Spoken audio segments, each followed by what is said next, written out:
Begin today the Gemara on Daf Pei Hey Amud Aleph, 2 lines down from the top of the Amud where it says Boye Minei. So this is continuing what we're discussing here. It said in the first Mishnah, Hamake Ove V'imoi, one that hits a father and mother is Chayiv Misa, which Misa Chenek. So on this the Gemara brings a new Boye. Boye Minei Rav Sheishes, the Shaila was asked from Rav Sheishes, Ben Mao Shiyase Shliach La'aviv Lahakaisai Lakalalai. Can a son be a shliach of a bezdin if his father has to get malchus, or his father has to be placed into a klala, which is a nidui, some kind of a excommunication? Could the son be the shliach bezdin to do this for the father? So there's a lav. He's not only a lav, a chiyav misa for hakah, and then there's klala, which is also aser. So is a son in a case where it's being done for as a shliach bezdin, is it allowed? What's the question? Why should it be allowed? Okay. See what I mean? Okay, let's see what he answers. No, why should it be allowed? Why should it be allowed? Let's see. Omale. So Rav Sheishes answers that it's allowed.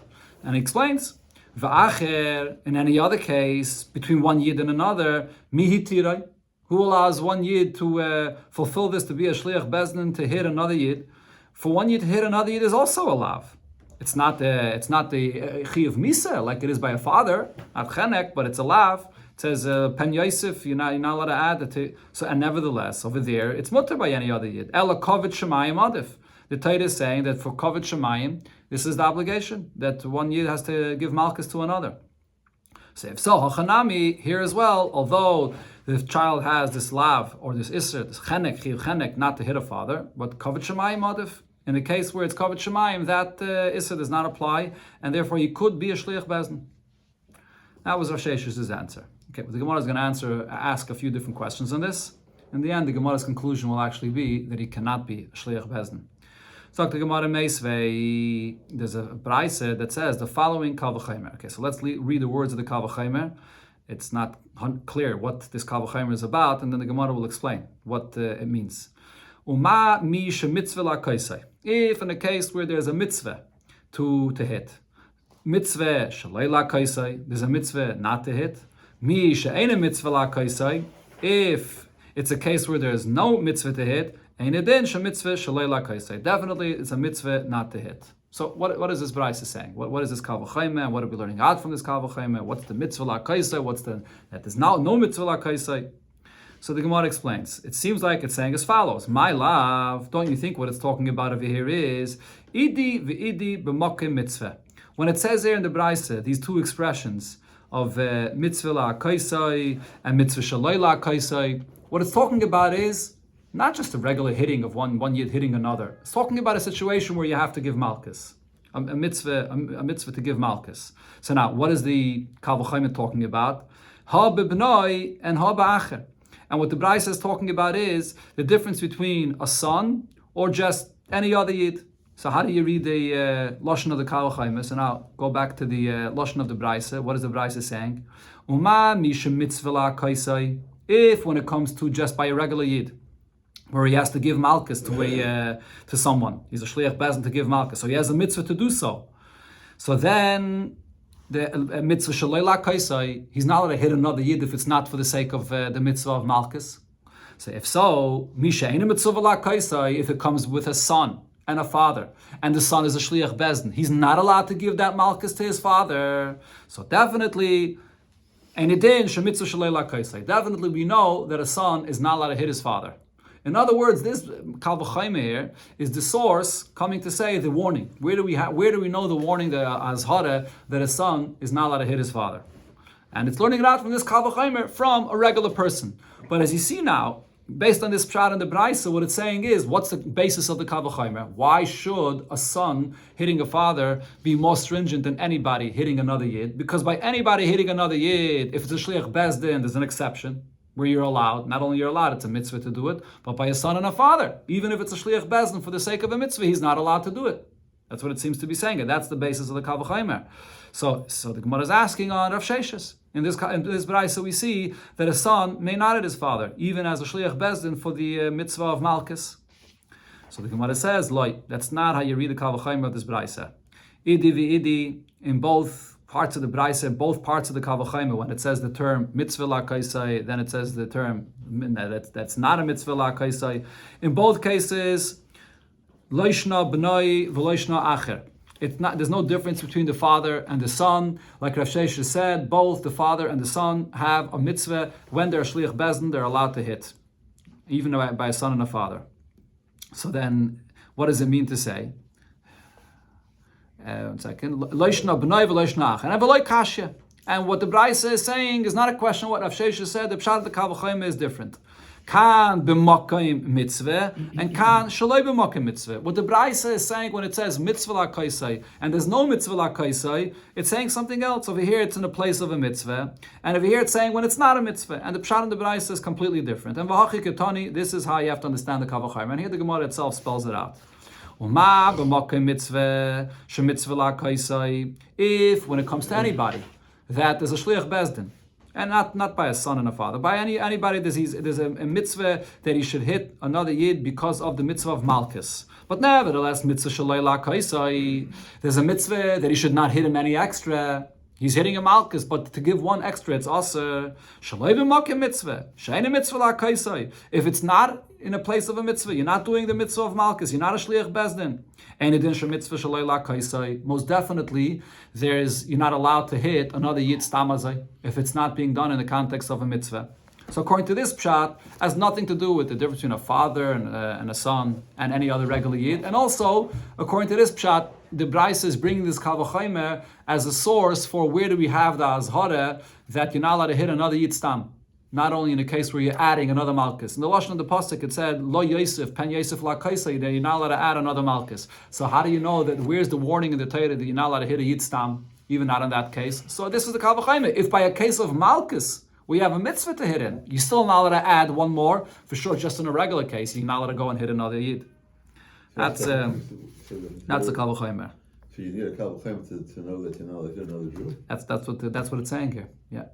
Because it's say anything anywhere. No, that's what it seems like. We're learning it out from this Lo Yosef, Pen Yosef, and we're learning it out from with the Kavachaymer from there. Yeah, there is a discussion. I think the Mefarshim asking this. There's a klal ein mazhirin min adin. You can't give a azhara min adin. So how are we making this Kavachaymer if is that rule? Okay, but that's what the Gemara says. That this Braise says that we're making this Kavachaymer with this. I think the explanation that said is that it's not really a typical kind of Kavachaymer because we're learning out from what the Torah is basically telling you not to hit another yid. Elamai, you would have thought the svara to say that maybe it's only in that case where the Torah speaks about it. When you're giving him malchus, not to give him extra. So this Kavachayim is more like a gilui milse. It's just basically telling you the fact. Why should we say that it's only in a case where you're giving another yid malchus?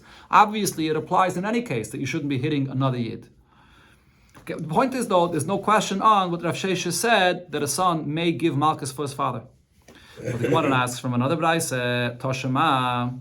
The Braise says, Hayetze lehoreg, in a case where a person is chayiv misa. And he's going out. He's already being taken out by the Bezdin for the Chiyav Misa. Uba benoi, and the son of this person comes, v'hikahu, and he hit his father, or v'kilulai, or he cursed him. So Chayev is going to be Chayev Misa for this. But ba'acher v'hikahu v'kilulai, if this person is being led out to be taken to be killed, and not just someone else comes and hits this Yid, or he curses him. So then Potter, he's going to be Potter. That's the halach of the Braise. Now the question here that the Gemara is going to discuss, and it's going to go through a few different options to explain this, what is the reason to make any difference between a son or anyone else that is hitting or cursing this person that's being led out to be killed? But the question was asked on this, what's the difference if it's a son or someone else that's doing this? And Rav Chisda explained that the case over here is that it's a case where this is a person that's being taken out for the Chiyav Misa and he doesn't want to go. All right, so someone is coming and hitting him and cursing him in order to force him to go out. So if it's Acher, if it's someone else, according to Rav Chisda's pshat, what it's saying over here is if it's someone else, the reason why that person is potter for what he did is because he's a Shliach Bezdin that's pushing this person to go out to where he has to go. That's why he's potter. But if it's a son that's doing this, then the son is not allowed. The son's going to be chayiv. And the reason is because even if it's being done for this purpose as a shliach bezdin to take him out to the chiyav misa, if he's a son, he's not allowed to do this. So according to Rav Chisda's pshat, we see Rav Chisda argued in Rav Sheshes that a son may not be a shliach bezdin for malchus or for this case to lead him out to misa. like Rav Sheshes said. But Rav Sheshes here will explain this brisa differently. It says the Gemara, Rav Sheshes, Maikillah, Rav Sheshes will explain this brisa, b'she'emes arvin by lotzis.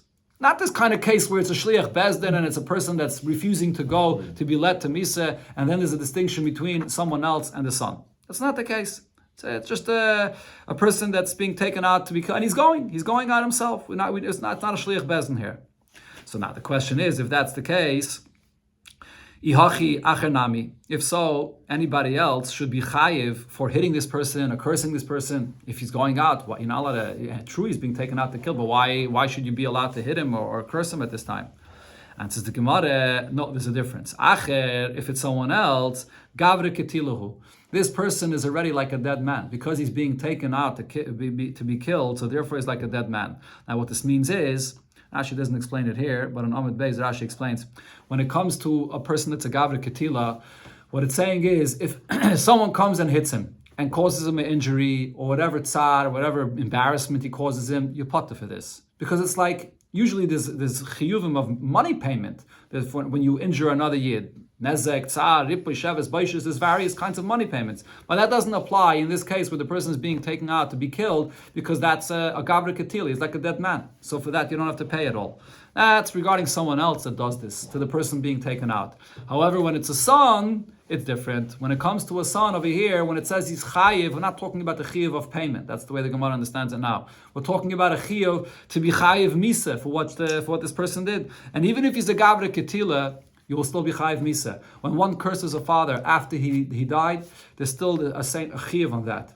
And the same thing also, b'nigeya to hitting a father and making a chabura on the father, he'll also be chayiv, even though he's a gavre ketila. So Rashi explains, because when a person hits a father after he's dead, so there's no chiyuv for that. The reason is because one of the conditions to be chayiv when one hits a father is that you make a chabura. Chabura is that the blood in the person gathers in the place where you hit him. There's the nefesh, there's the blood that comes out. That's what causes the chabura. After a person dies, it's not shaykh to say that. So therefore, for a chabura, you're not chayiv after misa. However, in this case, even if you want to call him a pialocha, a gavre ketila, doesn't matter. The fact is that when you make that chabura, that the blood will come out, the blood will gather there through what he does. And therefore, by a son and a father, even if he's a gavre ketila, you'll still be chayiv for this. That's the distinction. But the Gemara asks on this answer, but Rav Sheshes himself said, Bisha Yoshan, if you embarrass a person while he's sleeping, so he didn't even experience the embarrassment, and then umeis, he died in his sleep. So this person never ended up experiencing his embarrassment. Nevertheless, Rav Sheshes says, chayiv, you're chayiv to pay for this. And who are you chayiv to pay to? The children. Their father got embarrassed. It was their embarrassment as well. And therefore you have to pay the children. So if so... There has to be a third party. What do you mean third party? You and the person that's sleeping. Yeah. So the children got embarrassed. There was a third party in the room. I'm not sure if they have to be in the room or not. The children have experienced it. The children. Yeah, okay, but it was obviously in public. If the person, let's say, a father is sleeping and they exposed him, and he got embarrassed, and because of this embarrassment, the children got embarrassed for this. So Rav Sheshes says that the children have to be paid for this. So the question is, if so, by this case, when you're hitting this person or you're cursing this person that's being taken out to be killed, and the pshat that the Gemara is here saying is gavre ketila, and therefore you don't pay anything. Why don't you pay anything? For the baishas, you should have to pay the children. The children got embarrassed by this. And says the Gemara, Hocha b'mayaskinon. So we'll have to say the case over here is b'shikosh koshein b'shava pruta, that he was hit in something that there's no shava pruta to pay for. There's nothing to pay for. That's why you potter. Fragt the Gemara, but v'ha'omer Rab Yechanan, Omer Rab Ami, that is, Omer Rab Yechanan, he call a koshein b'shava pruta, like even if in such a case you hit another yid and there's nothing to be paid for, but nevertheless there's still a chiyuv malchus for this. So how could it say that someone hits this person that's being taken out to be killed, you totally potter? True, you potter to pay, but why not give malchus? So now the Gemara here clarifies, according to this pshat, we'll have to say, my potter the kama, potter mi mamin. True, it'll be chayiv malchus. You hit another yid that's on the way out to being taken out to be killed, so the chiyuv malchus still applies, but it's saying that potter from paying money, because there was no shava pruta in what this person did. That's what it means. Okay, so now the Gemara says, but if that's the case, meklal de b'noi chayiv b'mamain. So what are you going to say now? What's the distinction this Braisa is saying? But when a son does this to the father, he will be chayiv. And now you just explained that the potter here is talking specifically about money. We're not talking about the malchus. But if that's the case regarding a son, you're going to say that the son is chayiv. It can't be. You just said that there's no shava pruta here. We're talking about a case that there is no value to this. So why would there be a chiyav mamin when it's a son and the father? So Ella bedinoi. We're not talking about the payment of money here. When it says by the son that he's going to be chayiv, it means that he's going to be chayiv misa for hitting the father. That's what we're talking about. Even if there's no shava pruta, but he's still chayiv for the wound that he made that he hit the father. So hachanami bedinoi. So if so, when it says potter benigay to just any other yid hitting this person, it's not talking about the money. It's talking about bedinoi, which is the malchus. So if so, our question comes back. What is the distinction between just any person hitting this person that's being taken out to be killed, that you say that he's potter from malchus, and by its son and a father, when he hits this individual, his father that's being taken out, that he's going to be potter. So, or he's going to be chayiv rather. By a father, he's going to be chayiv. So Ella, therefore the Gemara now suggests another pshat.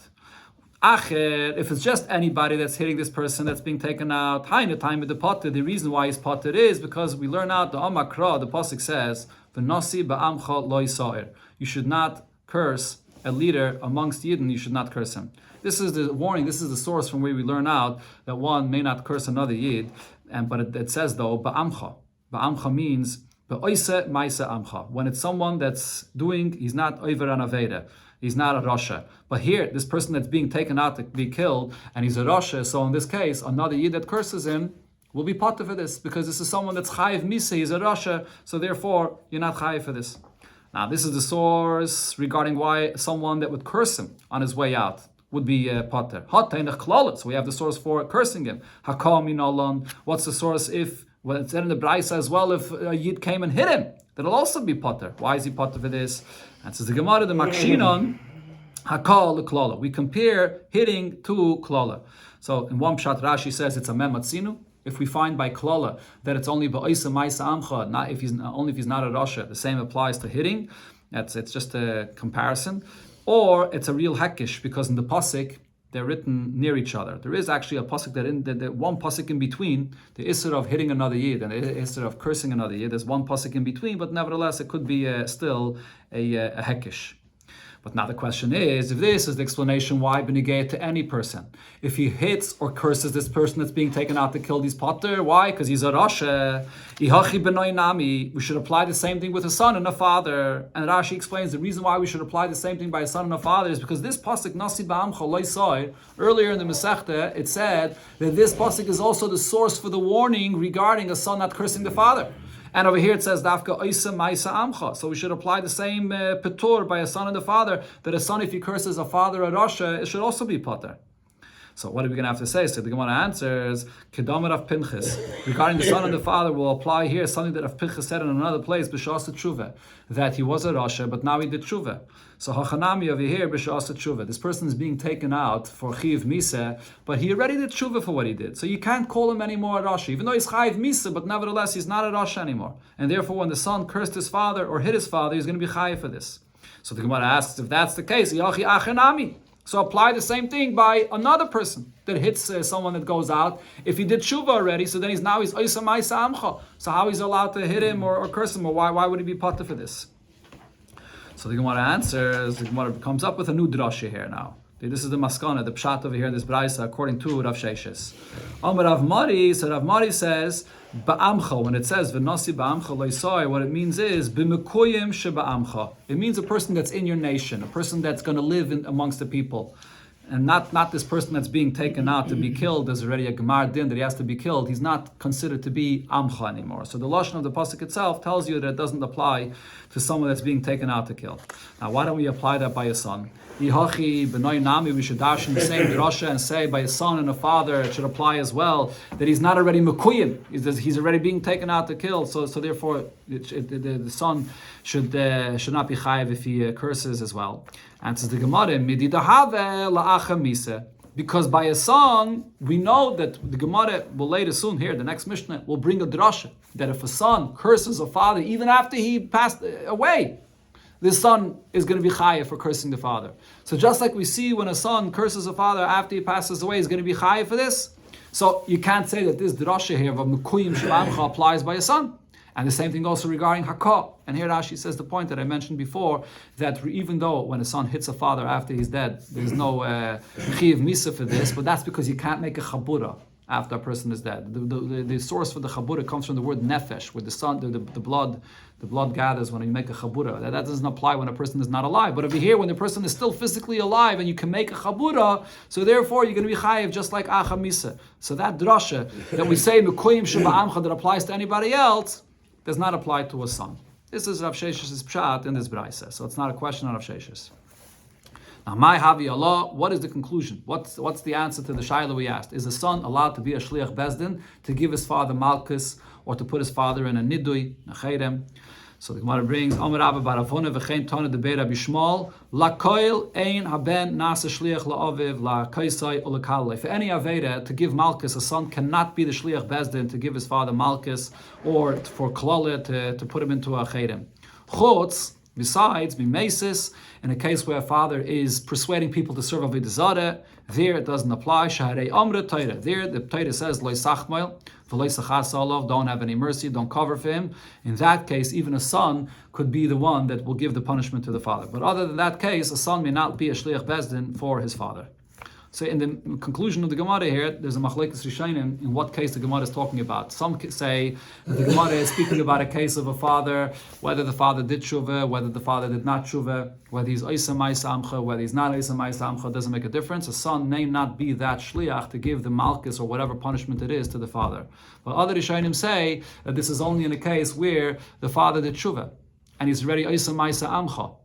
But if he's not oisa ma'isa amcha, so then based on the pasuk that it said before, in such a case, when the father is a tzaddik now, or is ma'isa amcha, in such a case the son may not. Again, only if the father did not do tshuva. Okay. If the father did not do tshuva, so then a son will be allowed. A son will be allowed to give his father malchus, because he's not Oisa Ma'isa Amcha. Only if he did tshuva and he's Oisa Ma'isa Amcha, that's when the Gemara is saying the maskana that he may not give malchus to his father. We find, for example, that if the son is a surgeon. Oh, we had that. That's a different, a little bit of a different discussion. That the Gemara said yesterday. We learned it yesterday. Yeah, Daf Pedala. The Gemara spoke about that. A son, a doctor. A little bit of a different story there. Yeah. Okay. Zok Teilege Mishnah Hamake Aviv V'imay. One that hits a father or a mother. Ein chayiv achiasa ben chabura. So he's only chayiv for hitting, not just stam a clap, but it has to be a something that creates a wound where the blood gathers. The Gemara learned it out before from the term nefesh that it says by a behema, emeni inyan lebehema. So that's the source that it has to be a chabura. Now zeh chayim b'makeh. This is a stringency when one curses a father. Then one that hits a father, shamakal lacha mise chayiv. Cursing after a father dies will be chayiv as well. The Gemara will bring the pasuk for this. But one that hits a father after he dies, potter, will be potter for this because you can't make a chabura after a person is dead. There's no nefesh, there's no life, so there's no chabura. Tana Rabbanan. So what's the source of this? That klala is even after a father is dead. Aviv imay kilel. When it says in the pasuk aviv imay kilel, that means la'acha misa, even after the father or mother died. Because sheyachayil, I would think to say as follows: Ha yil v'chayiv b'makeh. A son is chayiv misa if he hits his father. And the chayiv mekal, and he's also chayiv when he curses a father. So ma makeh and chayiv ela machayim. If by hitting, the chayiv is only if the father or mother are alive. Afa mekal and chayiv ela machayim. So I would say that the same should be when one curses a father and mother. It's also only when he's alive. And v'oid, additionally, I could say kal v'chaymer. I'll show you the kal v'chaymer to even prove this point. Uma makeh, when it comes to hitting a father and mother, sha'asabai. We're here, the Torah says that it doesn't make a difference whether the father is one that's a rasha or he's not. Either way, the halacha remains that one may not hit the father. And Rashi points out that the Tana of this brayse does not agree to the hekish that the Gemara said in Amar Aleph, that we compare the two to say that by both of them it's only by Oisa Maisa Amcha. He holds that by Makkah, one may not hit the father even if he's a rasha. But nevertheless, we're still lenient. But after he dies, there's no chiv for this. Makalo, when it comes to the makalo, where the pasuk clearly says v'nasi ba'amcha leisar, over there, the isser of and the chiv of cursing only applies if he's ba'amcha, not if he's a rasha. So we see that the Torah is more lenient about this. Definitely the leniency that it should not apply after the father or mother are dead. So it should be potter for this. That's what you would think. So therefore, Talmud Laima, therefore the pasuk here is extra words, and it says Aviv v'imay kilel lachem iseh. That it says Aviv v'imay to say that one is chayav for cursing even after the father and mother died. Now these words in the pasuk are extra. The full pasuk is, and the Gemara here is going to go through this now. Pasuk says Ish ashi yikalis Aviv v'imay mais yumas, and then it adds again Aviv v'imay kilel dam of bay. So that's extra. That's the source. Okay, so now the Gemara asks on this. According to Rabbi Yonasan, these words of Aviv Makila, they're actually extra. So that's the source. But Rabbi Yeshia, as the Gemara here is going to bring now a Braisa, and we had this already before in the Masechta actually. According to Rabbi Yeshia, it's not extra. There's something else that has to be learned out from this. So what is the source that when one curses a father and mother after they're dead, that he'll be chayav for this? Now, where's the machlekes of Rabbi Yonasan and Rabbi Yeshia? The Tanya, we learned in the Braisa. The Braisa darshans this whole pasuk. So first it says ish. The pasuk begins ish. That is yikal as of vesimai was the double lashon matamad loima ish l'rabbis bas, that even a daughter and therefore also a tumtum v'andragonis, where it's not clear if she's a zachar or he's a zachar, it's a zachar or a nekeva. So because both a son and a daughter are chayiv, so it includes all of these. That's why it says the double lashon of ish. Now, then it says, one that curses a father and a mother. So, according to Rabbi Yeshia, I would think that maybe it means that he's only chayiv if he curses both, the father and the mother. How do I know? How do I know if one curses just the father or just the mother, that it'll be chayiv for this as well? That's why, Talmud Loima, Aviv imay kilel, and then it says, Aviv kilel and imay kilel. We learn out from the pasuk, where it says twice about not cursing a father and a mother. One, it's saying that not just to curse a father alone and not to curse a mother alone. Divrei Rabbi Yeshia, this is Rabbi Yeshia's pshat. So the way you read this pasuk according to Rabbi Yeshia, the reason why the pasuk repeats it is because it says Isha sheyikal les aviv. So it says the term kilel next to the word aviv. And then when the pasuk repeats it again, so there it puts the word kilel near the word imay. There it says aviv imay kilel. So the drasha according to Rabbi Yeshia, how do we know that even if one curses just the father or just the mother, is because the first time it says klala near the father, the second time it says the word klala near the mother. So therefore we know that you chayav for each one separately. That's Rabbi Yeshia's pshat. So as you see right over here, according to Rabbi Yeshia, there's nothing extra in this pasuk. We already dashed in the whole pasuk to teach me that you chayav for the father and mother separately.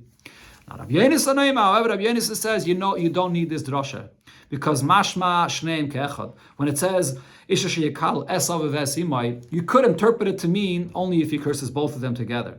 But mashma echad ve'echad b'fnei atzmai. But it also could mean each one separately. So what is it? How do we know how to interpret this pasuk? So we say as follows: At sheyifrit l'cha kosov yachtov.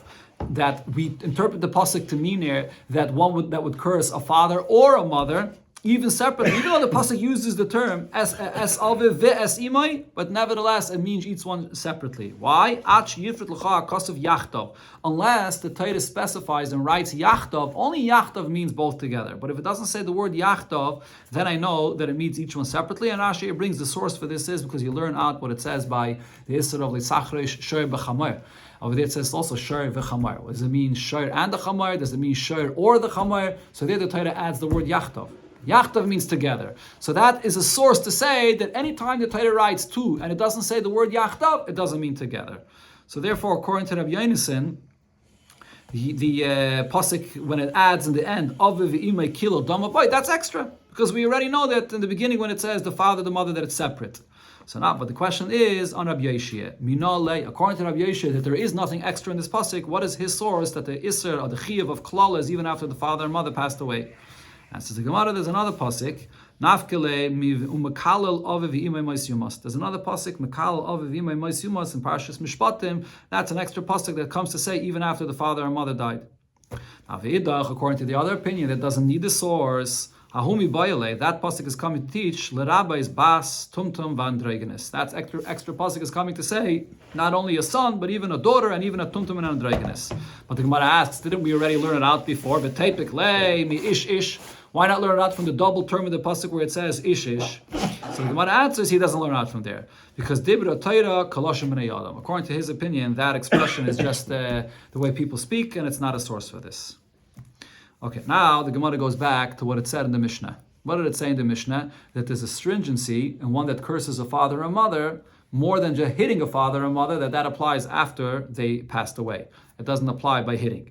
But the Gemara asks on this, based on what we just learned here in this Braise, Velisni, why doesn't the Mishnah also say another chumrah that there is by cursing, that's, a chumrah that there is by hitting more than cursing. There's a stringency in one hitting a father and mother more than cursing. When one hits a father and mother, that applies whether it's a father and mother that are not behaving like Yidden, not part of the people, Shoyim, just like a regular tzaddik, same thing. As I pointed out before, in the Braise before, we clearly saw that he holds that by Makkeh, there's no distinction. Whereas when it comes to Mekalel, there the Torah says Dafke Ba'isa Ma'isa Amcha. So we see that hitting is more severe. Says the Gemara, Kasava, the Tana of our Mishnah holds, like we learned in the Gemara in Amar Aleph, that there's a hekish, Makshtin Nakol, Klala, that they have the same halacha, that it applies only when it's a person that is Isa Ma'isa Amcha, not by a father that's a Rasha. So we have here this machlokes regarding hitting a father or mother. Do I compare it to klala or not? So says the Gemara, Leimes, shall I say, Hani Tanoi, the machlokes that we have here between the Mishnah and the Braise regarding this, is Kahani Tanoi. It's a machlokes that we find in the following Braises. The Tani Chade, in one Braise we learned, Kuti. So the Kutim, these Kutim are the ones that came in the time of the first Beis HaMikdash, to Eretz Yisrael. And they were Megayer, but they were only Megayer because they were attacked by lions, and they were afraid of being killed. So now the question is, and this is a machlokes that's brought throughout the Gemara, these kutim that were Megayer, are they Geirei Emes? Were they real Geirim or Geirei Arroyes? They're only Geirim because they were afraid of lions to be attacked and killed, but they're not really Geirim, they're not really Yidden. Okay, so now here, one Braise it says, Kuti ata mitzvah al haka'asai. So by a Kuti, you're not allowed to hit him, like the Isra of hitting another Yid, but v'yata mitzvah al kilalasai. But you're not. There's no problem in cursing a kuti. Now, but in another Braise it says, by a kuti, there's no isser, there's no chiyuv whether you curse him or whether you hit him. It's the same thing. So now, what's the explanation of these two Braises? What are they arguing about? It seems like they're arguing about this point here. So Savrua, so they thought to explain the pshat of these two Braises to Kul Alme, everybody holds Kutim, Geirei Emesim. Both of these Braises are of the opinion that these Kutim were real Geirim. So then what's the argument here? The argument here is as follows. Now these Kutim were real Geirim, but they didn't keep Torah properly. They weren't Isa Ma'isa Amcha. So now therefore the machlokes is, regarding cursing them, for sure you're allowed, because that's clearly in the pasuk, that it excludes people that are not Isa Ma'isa Amcha. But the question is whether that applies to hitting as well. The Braise that says that just like you're allowed to curse them, you're allowed to hit them as well, or at least that there's no chiyuv for this. Even there's no chiyuv in Torah for this. It's because you compare the two. The other Braise that says that that you're not allowed to hit them is because we don't compare hitting to cursing. So the same machlokes we see here in these two Braises. But the Gemara says, Loi, that's not necessarily the pshat here in this Braise. I can tell you really the Kul Alme, everybody would agree that Loi Makshirin Akal Klala. You don't compare hitting to cursing. By cursing, it's only by someone that's Isa Ma'isa Amcha and not by hitting. But Vahacha, in these two Braises, Vahacha Mifliki, they're arguing about the status of these Kutim. Are they Geirim or not? Marsova Kutim Geirei Emesein. So the first opinion is that Kutim are Geirei Emes. So if they're Geirei Emes, so then you're not allowed to curse them. But you're not allowed to hit them. That is because they're Geirim, they're Yidden, and you're not allowed to hit them no matter what. But you're not allowed to. But you are allowed to curse them because they're not Isa Ma'isa Amcha. But Amar Sava, the other Braise though that says you're allowed to hit them, you're allowed to curse them, because Kutum Geirei Arayis, they're not Geirim B'chlal. They were just afraid of the lions that attacked them. Therefore, there's no distinction. That's the pshat on these two Braises. But the Gemara rejects this pshat. Because if so, in the continuation of that Braise, it says in this Braise, V'shoyroi ki Yisrael, the ox of a kuti that gores has the halacha like an ox of a yid that gores. So it's clearly saying in the Braise that these Geirim, the kutim, are Geirei Emes. So you can't say that the distinction between the two Braises is an argument whether on the status of their Geiris. So Rashi brings the details regarding the halacha of a shayr. A shayr of a yid that gores, if it's the beginning, it's a tam, you chayav chatzi nezek, only half, and then later you chayav nezek shalim. By a goy though, that doesn't apply. A goy's ox that gores is always chayav to pay nezek shalim. A yid's ox that gores a goy's ox, you potter for that.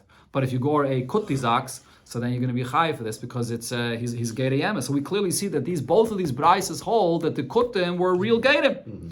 So Ela Shmam, therefore the Gemara says back Kesha Pliga, we go back to the first pshat, they're Geirei Emes, and the argument whether you're allowed to hit a kuti or whether you be chayav for hitting a kuti or not is the argument whether they're Geirei, whether there's a hekish to compare to klala when they're not Oisa Maisa Amcha or not. Shmam, so that is the pshat over here in these two brises. Another case, going to the next case that was mentioned in the first mission of the Perek, that a person would be chayav chenek, misa of chenek. Hagoyin of nefesh mi Yisrael, when one kidnaps someone, ein chayav, you won't be chayav chenek for this. Ad shiach nisenu l'reshusay. You stole him and you brought him into your private domain, into your house. Now, some say that this is unique specifically b'negaya to kidnapping, but not by stealing. When one steals, the lav of stealing is you make a kinyan, you take it out, you pick it up, hagbah, meshicha, even if you didn't bring it into your property, that's the lav of the stealing. Over here, though, by the chiyuv misa for kidnapping, it's only if you brought him into your home or into your private place. And Rabbi Yehuda adds, so you kidnapped and brought him into your home, the yishtamish by. Not only that, you used him as a slave. Shenema v'sama boyom b'chorei. The blush on the pasuk is v'hisamer. V'hisamer means you used him to serve you, and then you sold him.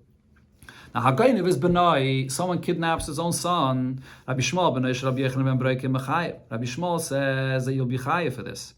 Chachamim paitrim. Chachamim say you'll be potter. We'll see in the Gemara. Now another case. Gonav misha chetzi evet v'chetzi ben chayren. Someone steals someone that's half evet Kanani, and half free. He was owned by partners, and he was half freed and half evet. So Rabbi Yehuda, that is mechayev. Rabbi Yehuda says yechayev. That is mechachamim paitrim. Chachamim say that you potter. Now, so the Gemara begins with the first halacha of the Mishnah. The Tanakama loy boy imur. The Tanakama doesn't hold that in order to be chayev for kidnapping, it will only apply in a case where you kidnapped a yid and you used him to serve you. It says clearly in the pasuk, "Vis amar bay." Now everybody agrees that there has to be this, that he served you, but the argument is if it has to be dafka something that he served you of value of a shava pruta, even if it's something tiny which is not worth a shava pruta. Rabbi Yirmi asked the Shaila, if a person kidnaps someone and he even sells him, Yoshan, all while the person is asleep. Mahu. What's the halach in such a case?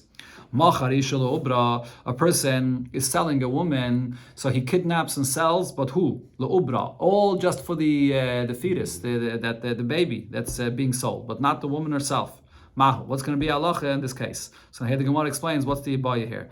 Do I say yesh derech imur bekach, that this is considered to be a normal way of using someone even while he's asleep, or even regarding a fetus that you used and you're selling him? Or this is not considered to be something usual, that this is not included in what the pasuk is saying.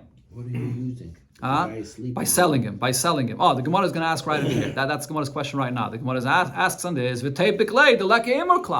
you sold him, but the pasuk says there has to be some way that you're using this person that's asleep, or this ubar. How are you using the ubar?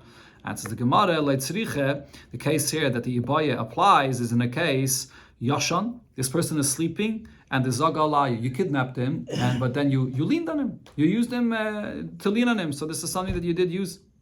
Or isha, in the case where this woman, and she's pregnant, when she was standing and she was blocking a wind that was coming to you. And because she's pregnant, so therefore there's an additional blockage. Because of the ubar causes an additional blockage, and therefore there is something that you're using in her, and therefore the question is, whether you'd be chayiv or not. Oy ein derech imur bekach. So again, derech imur bekach, oy ein derech imur bekach. Is this considered to be a normal kind of usage that you use this person that you kidnapped or not? What's going to be the halach in this case? Some Mefarshim say that the whole shaila regarding the woman and the fetus is only if you say that the ubar is not yerechima. We had before in the Gemara, it said that the ubar, as fetus, is considered to be just like one limb of the mother. It's not even separate from the mother. If that's the pshat, so then it's like selling a limb. it's l'kula alma, or using a limb. L'kula alma, you wouldn't be chayiv for that. But this Gemara, according to at least one opinion, is because the child is not considered to be like a limb of the mother, and therefore is like a separate entity. The question is whether you'd be chayiv for this take when the Gemara does not resolve this. Sure.